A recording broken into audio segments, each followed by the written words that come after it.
Para mí tenía ganas mi corazón de poder, después de este tiempo, ¿verdad?, poder compartir de nuevo la palabra del Señor.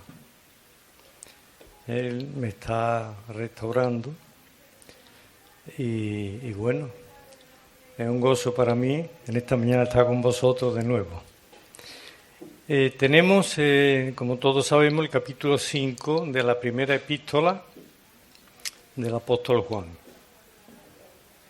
que ya con ella terminamos esta maravillosa epístola. El apóstol Juan, en esta epístola, nos habla, en primer lugar, de que Dios es luz, capítulo primero. Después nos sigue hablando de que Dios es amor. Y ahora en este último capítulo, el 5, ¿de qué nos habla? Y hago la pregunta, ¿habéis leído el capítulo? ¿De qué nos habla?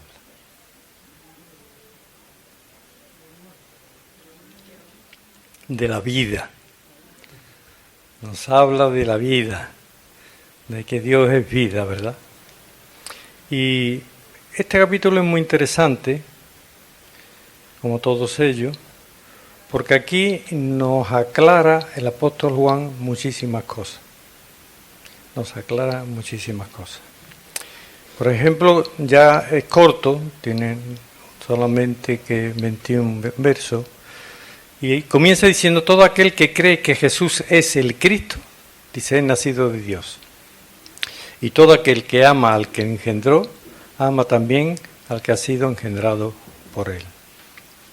Y ya aquí nos está diciendo, al hablarnos de esta vida, que nos dice también el pasaje que la verdadera y auténtica vida está en el Padre y está también en el Hijo, que el resto de la vida que está creada por Dios, como la vida humana, la vida vegetal, ¿verdad?, o la vida animal, eso procede de la verdadera y auténtica vida, que la verdadera y auténtica vida es la vida espiritual, Padre y en el Hijo. Por lo tanto, habla de ese nuevo nacimiento espiritual y nos dice claramente que es por medio de la fe en la persona y en la obra de Jesucristo, ¿verdad? Y después dice: en esto conocemos que amamos a los hijos de Dios, cuando amamos a Dios y guardamos sus mandamientos, o sea que es una consecuencia. Si nosotros amamos al Padre y amamos al Hijo, ¿qué consecuencia hay? Que tenemos que amarnos unos a otros, ¿verdad? Porque toda la epístola, no solo aquí, solo en este capítulo, habla de la importancia del amor fraternal. Y en otro capítulo sabe que nos dice claramente que si no amamos a los hermanos, estamos en muerte. Esa vida espiritual no está en nosotros. Pues bien, el verso, por ejemplo, 4, nos dice: porque todo lo que es nacido de Dios vence al mundo. Y esta es la victoria que ha vencido al mundo, nuestra fe. Así que cuando recibimos la vida espiritual por medio de la fe y por la obra del Espíritu Santo, podemos vencer al mundo. Y podemos preguntarnos: bueno, ¿y el mundo qué es? ¿Es que tenemos que pelear contra qué? Bueno, pues el mundo es la filosofía que tiene la forma de vida que tiene la carne. Y es que ese mundo está en nosotros. El egoísmo, la mentira, el odio, el falso testimonio, los adulterios. Eso es lo que practica el mundo. Y como resulta que todos somos pecadores y que nacemos ya caídos, con una naturaleza caída, tenemos y podemos vencer al mundo por medio de la fe en Jesucristo y de la obra del Espíritu Santo, ¿verdad? Y eso lo aclara muy bien la epístola de Pablo de Romanos 8, en el capítulo 8 sobre todo. Así que dice, y guardamos sus mandamientos. A veces pensamos que solamente son los mandamientos, los 10 mandamientos que Dios les da a Moisés en el Sinaí. Pero es que hay muchos otros, ¿verdad?, mandamientos. Hay otros muchos mandamientos que tenemos que guardar, que el Señor dio no sé cuánto, pero más de 20. Más de 20 mandamientos. Él nos exhortó y nos dijo estar siempre gozosos, orar sin cesar, no apaguéis el Espíritu Santo, más bien sed llenos del Espíritu Santo, exhortaos unos a otros, perdonaos unos a otros, todos esos son mandamientos, ¿verdad? Y esos mandamientos, pues evidentemente dice que guardamos los mandamientos, por lo tanto, para que nuestra vida sea auténticamente cristiana, tenemos que guardar esos mandamientos. El verso 6 es un verso también importante y nos dice, este es Jesucristo que vino mediante agua y sangre, no mediante agua solamente, sino mediante agua y sangre. Y el Espíritu es el que da testimonio, porque el Espíritu es la verdad. Como sabemos, el agua simboliza la palabra de Dios. Y la sangre, ya sabemos para qué sirvió. Por lo tanto, ese testimonio es el agua, la palabra de Dios, Jesucristo es el verbo, es la palabra, la sangre que derramó la cruz para redimirnos de todo nuestro pecado.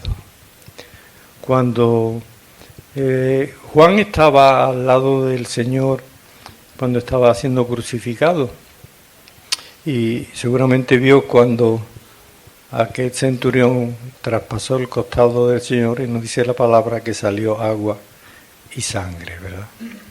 Por lo tanto, es importante que tengamos que tener en cuenta esto. Porque 3 dice que son los que dan testimonio en el cielo: el Padre, el Verbo y el Espíritu Santo, y estos 3 son uno. Y 3 son los que dan testimonio en la tierra: el Espíritu, el agua y la sangre, y estos 3 concuerdan. Así que el Padre ha dado testimonios más que suficientes sobre Jesucristo. La palabra de Dios vemos, cuando por ejemplo estaba el Señor siendo bautizado por Juan Bautista, dice que se oyó una voz del cielo y decía, este es mi Hijo amado, a él oíd. Cuando el Señor hizo tantísimos milagros en los 3 años de ministerio, resucitando muertos, dando vista a ciegos, levantando paralíticos, etcétera, etcétera, decía, las obras que yo hago las hace mi Padre, porque yo y mi Padre uno somos, ¿verdad? Pero era un testimonio. ¿Y qué testimonio, verdad? Cuando el Señor sube al monte con aquellos 3 discípulos y se transfigura, y pueden ver la gloria de Jesucristo transformado. Y hay un testimonio de los mayores que dio el Padre sobre su Hijo cuando le resucita, ¿verdad?, de entre los muertos. ¿Qué mayor testimonio que ese? Porque una de las bases fundamentales del cristianismo es precisamente ese. Bueno, pues habla de recibir ese testimonio. Los seres humanos estamos todos capacitados para creer. Cuando nacemos creemos a nuestros padres, ¿verdad? Creemos a los maestros, profesores. Si vamos al médico porque estamos enfermos, creemos al médico y nos tomamos el tratamiento. ¿Y cómo es posible que tanta parte de la humanidad no crea en su Creador, en el testimonio que ha dado sobre Jesucristo? Porque la vida está en el Padre y en el Hijo, y dice la palabra que Dios, el Padre, ha querido que la vida que está en Jesucristo sea transmitida a nosotros por medio de la fe, pero por la persona de Jesucristo. Y es el único que puede, ¿verdad?, transmitirnos a nosotros esa vida eterna. Por eso dice, si recibimos el testimonio de los hombres, pues mucho mayor es el testimonio de Dios, ¿verdad? Y si no recibimos el testimonio del Padre, le estamos haciendo mentiroso. Y eso es grave, ¿verdad? Eso es muy grave. Y después sigue diciendo, el que cree en el Hijo de Dios tiene el testimonio en sí mismo. El que no cree a Dios le ha hecho mentiroso, ¿veis? Porque no ha creído en el testimonio de Dios que ha dado acerca de su Hijo. Y ahora viene algo importantísimo. De todos los testimonios que ha dado el Padre, ahora dice el verso 11, y este es el testimonio de Dios, nos ha dado vida eterna.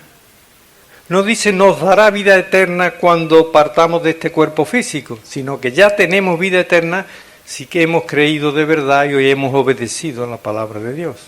Porque claro, la fe tiene que ir acompañada de obediencia. Y esta vida, dice, ¿está en quién? En su Hijo. Es absurdo, ¿verdad? Las religiones creadas por el hombre, las imágenes mudas que ni hablan, ni se mueven, el creer que ahí vamos a recibir vida, cuando el único que puede dar la vida es el Padre, y Él ha querido que esa vida, que la tiene también el Hijo, como la tiene el Espíritu Santo, sea transmitida a través de la fe en Él. Y otro verso contundente, el verso 12, el que tiene al Hijo, tiene la vida. El que no tiene al Hijo de Dios, no tiene la vida. Podemos preguntarnos, bueno, ¿y cómo puedo yo tener al Hijo? ¿Qué significa eso de tener al Hijo? Pues significa varias cosas. Creer en Él, que es el unigénito del Padre. Creer en su palabra, obedecer su palabra, amar al Señor, ¿verdad? Y no considerarlo solo como nuestro Salvador, sino también como nuestro Señor.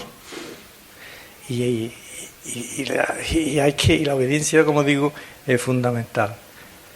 Tener comunión con el Señor, porque el Evangelio es un conocimiento de Dios y al que Él envió, y es una experiencia personal. Recuerdo yo, hace ya unos años, hablando con un amigo del Señor, que me preguntó de mi fe. Y le hablé yo de la palabra. Dice, bueno, eso está muy bien, pero la palabra está igual. Pero es que aparte de la palabra está la experiencia personal. De haber tenido dificultades de accidentes, dificultades económicas, de muchos tipos de dificultades, y ver la mano del Señor en mi vida. Porque aquí dice que conocemos, pero ya hay un verso que después veremos que dice que conocemos. Pero es que no solo conocemos, sino que hemos experimentado la realidad de esa vida eterna en nuestra vida. El verso 13 también es un verso muy importante, porque nos va a hablar de la seguridad de la salvación. Dice lo siguiente: estas cosas que os he escrito, dice Juan, para que creáis en el nombre del Hijo de Dios, para que sepáis que tenéis vida eterna y para que creáis en el nombre, dice de nuevo, del Hijo de Dios.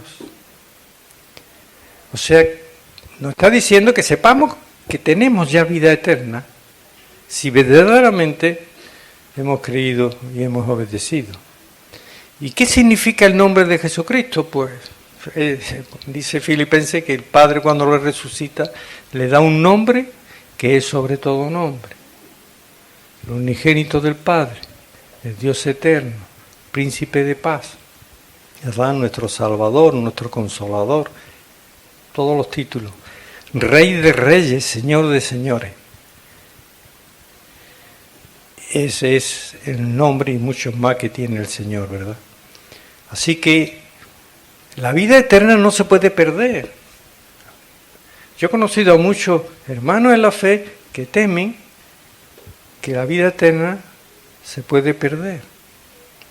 Pero que entonces, ¿qué vida eterna es?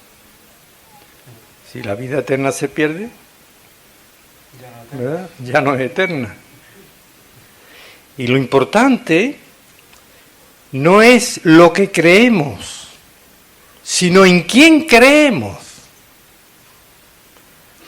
La palabra de Dios tiene evidentemente muchas doctrinas, tiene muchos mandamientos y muchas enseñanzas, pero no nos va a valer para nada si no creemos y depositamos la fe en Jesucristo. Así que yo no digo que no sea importante lo que creemos. Hay muchas personas que creen en muchas filosofías, muchas religiones creadas por el hombre. Pero el hincapié que hace este capítulo es que tenemos que depositar la fe en Cristo. Ese es el principio de todo, ¿verdad? Para que creáis en el nombre del Hijo de Dios. Y sin esta confianza que tenemos en Él, que si pedimos alguna cosa conforme a su voluntad, Él nos oye. Claro, en la consecuencia. Después, si ya tenemos la vida, si hemos creído, pedimos al Señor y Él nos oye. Pero claro, eso no quiere decir que va siempre a concedernos lo que pedimos, porque hay varias condiciones. Una, que sea siempre de acuerdo con la palabra de Dios. Otra, que sea el momento propicio. Y otra, que lo que pedimos esté en los planes del Señor para cada uno de nosotros. Porque yo a lo mejor le estoy pidiendo al Señor, Señor, dame el ministerio de enseñanza. Y el Señor le dice, pues no me lo da a lo mejor porque mi ministerio es otro, distinto, porque la palabra de Dios nos dice, ¿verdad?, que hay muchísimos ministerios, que el Espíritu Santo los da como Él quiere.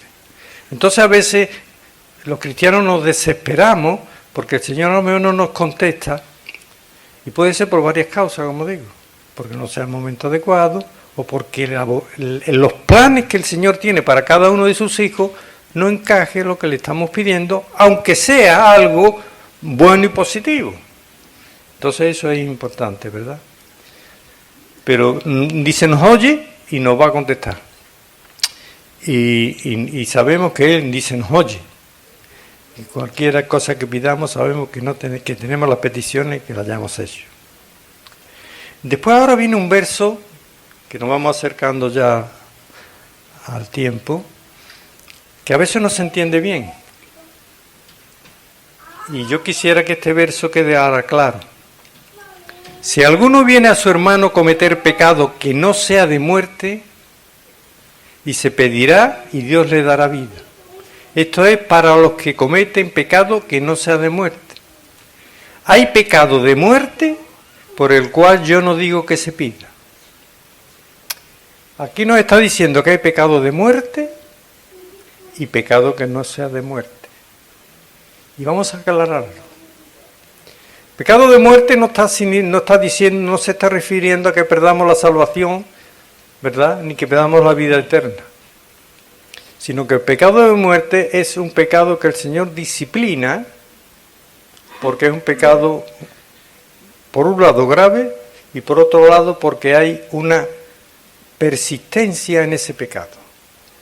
Y hay ejemplos en la palabra. ¿Fue fiel Moisés? Dice que fue uno de los siervos más fieles. Sin embargo, él cometió un pecado. Cuando el Señor le dijo que estaban en el desierto y que necesitaban agua y había allí una peña, el Señor le dijo, háblale a la peña para que brote el agua. Esa peña estaba simbolizando a Jesucristo, ¿verdad? De ahí iba a brotar agua, y el agua simboliza la palabra. Pues Moisés, ¿qué hizo? Golpeó con su vara, porque creía que no era suficiente lo que el Señor le había dicho. Y eso estaba simbolizando a Jesucristo y al plan de salvación.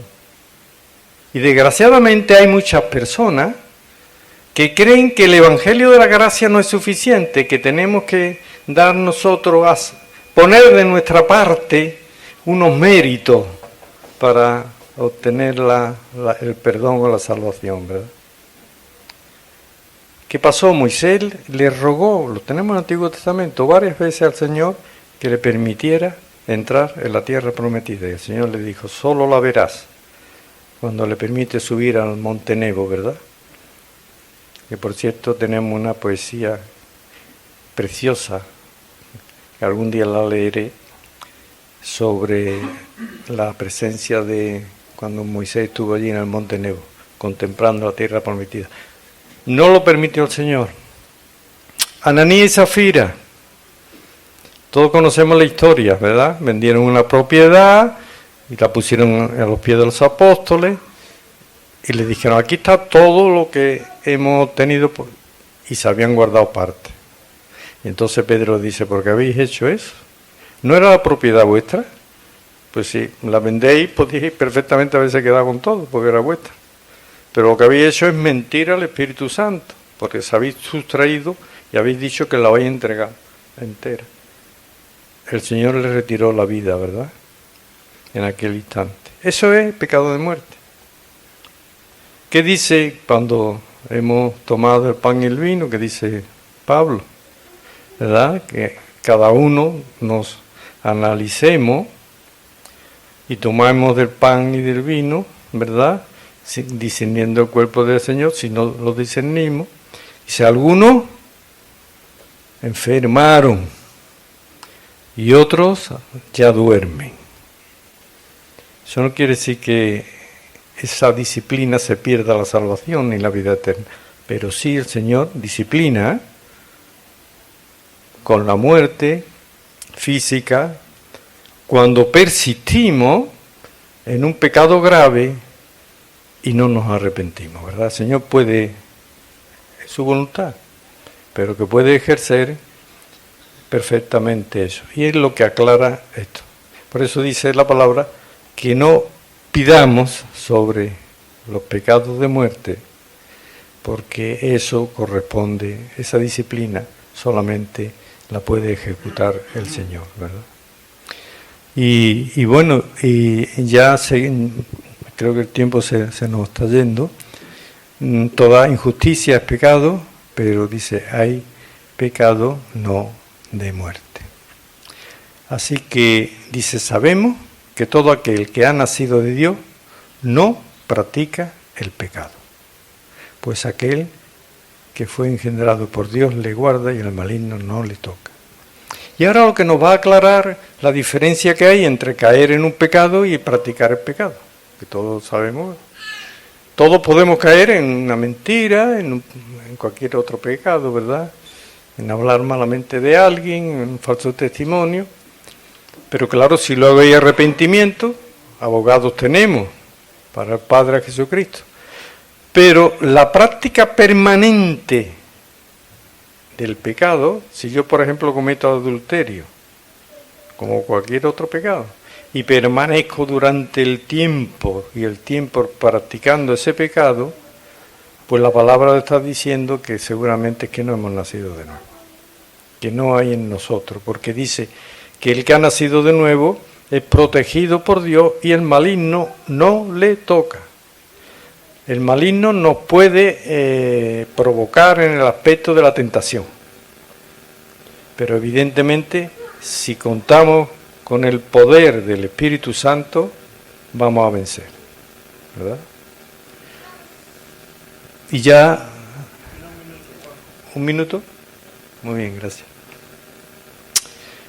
Por eso dice, sabemos que somos de Dios y el mundo entero está bajo el maligno. Yo creo que hoy más que nunca, anoche precisamente estábamos hablando de esto, ¿verdad? De cómo el mal está avanzando de una forma terrible. Y yo de verdad que estoy muy preocupado por mis hijos y por mis nietos. Porque digo, ¿qué mundo le va a tocar vivir, Dios mío? Si es que te enteras de unas cosas terribles. Y cada año peor, ¿verdad? Porque la palabra nos advierte que conforme se acerca la venida del Señor, pues la humanidad caerá más y más en la idolatría. Y ya vamos a terminar, dice, pero sabemos que el Hijo de Dios ha venido y nos ha dado entendimiento para conocer el que es verdadero, y estamos en el verdadero, en su Hijo Jesucristo. Este es el verdadero Dios y la vida eterna. Porque nos ha dado el Espíritu Santo para que podamos discernir espiritualmente la palabra de Dios, ¿verdad? Y eso es un privilegio tremendo. Y como dije antes, no solo sabemos, como yo le decía a aquel amigo que me preguntó por mi fe, no solo sabemos, leemos, sino que hemos experimentado la protección, la ayuda, la misericordia de Dios en muchos aspectos de nuestra vida. Y eso confirma al 100% nuestra fe. Así que al Señor sea la gloria.